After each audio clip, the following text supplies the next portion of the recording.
Today we're going to be going over one of my most favorite stories. This one was originally taken out of the book of Daniel towards the end. It's in a group of writings called the Apocrypha.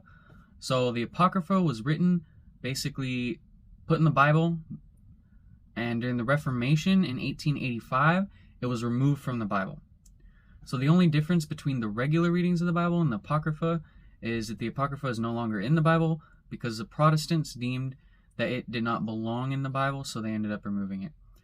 So Bel and the Dragon is one of my most favorite stories, and basically this just explains like the glory of God and why other false idols should not be worshipped and why they have absolutely no power whatsoever. It takes place in Babylon, and the main character is Daniel and King Cyrus of Persia.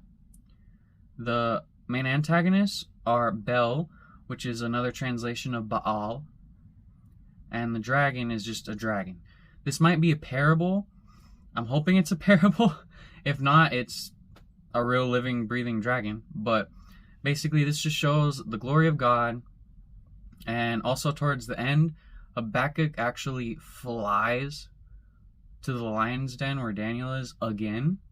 If this is your first time on my channel, go ahead and subscribe because we're going to be doing a lot of readings. This is just one of the first ones of many, and we're going to be doing like a podcast series and many other things. So stay tuned. Let's get into Bel and the Dragon.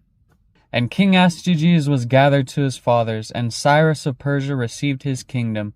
And Daniel conversed with the king, and was honored above all his friends.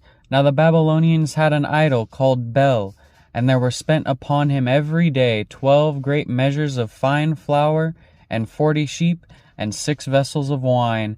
And the king worshipped it, and went daily to adore it. But Daniel worshipped his own God. And the king said unto him, Why do you not worship Bel? Who answered and said, Because I may not worship idols made with hands, but the living God who has created the heavens and the earth, and has sovereignty over all flesh.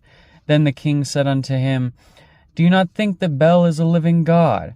See how much he eateth and drinketh every day?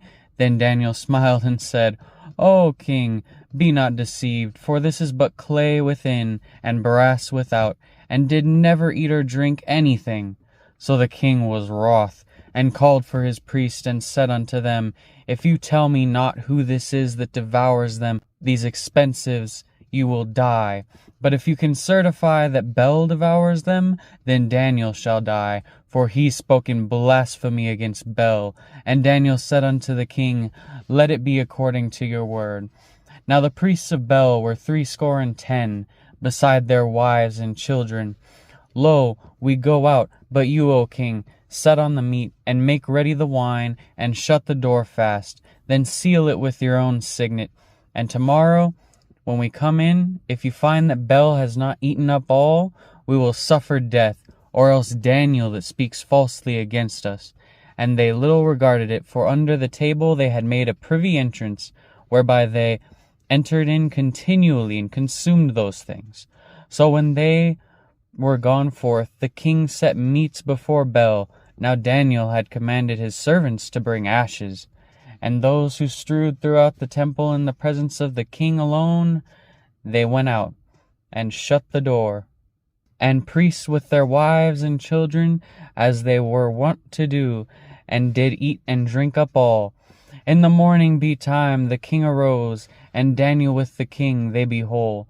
And as soon as he'd opened the door, the king looked upon the table, and cried with a loud voice, Great art thou, O Bel! And he should not go in, and said, Behold now the pavement, and mark well whose footsteps are these. And the king said, I see the footsteps of men, women, and children. And then the king was angry, and took the priests with their wives and children, who shewed him the privy doors where they came in, and consumed such things as were upon the table. Therefore the king slew them, and delivered Bel into Daniel's power, who destroyed him in his temple. And in that same place there was a great dragon, which they of Babylon worshipped. And the king said unto Daniel, Wilt thou also say this is of brass? Lo, he liveth, eateth, and drinketh. Thou cannot say that he is not no living God, therefore worship him. Then said Daniel unto the king, I will worship the Lord my God, for he is the living God. But give me leave, O king. And I shall slay this dragon without sword or staff. The king said, I give you leave. Then Daniel took pitch and fat and hair, and seethed them together, and made lumps thereof.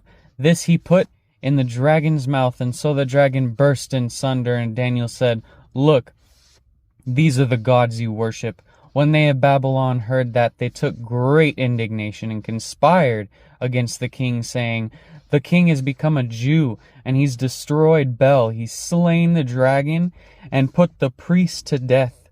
So they came to the king and said, Deliver us Daniel, or else we will destroy you in your house.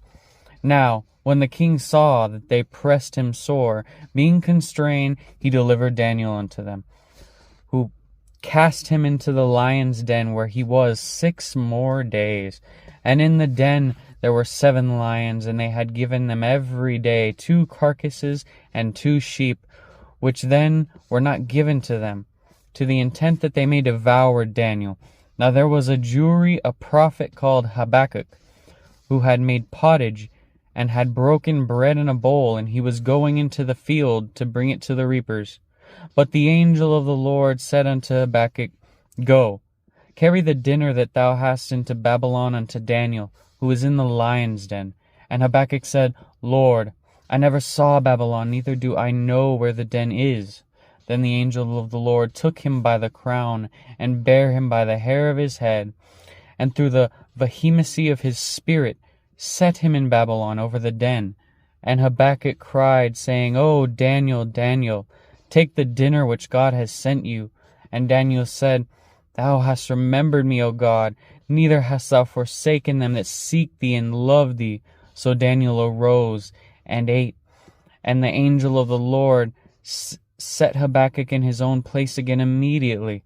Upon the 7th day the king went to bewail Daniel. And when he came into the den, he looked in, and behold, Daniel was sitting.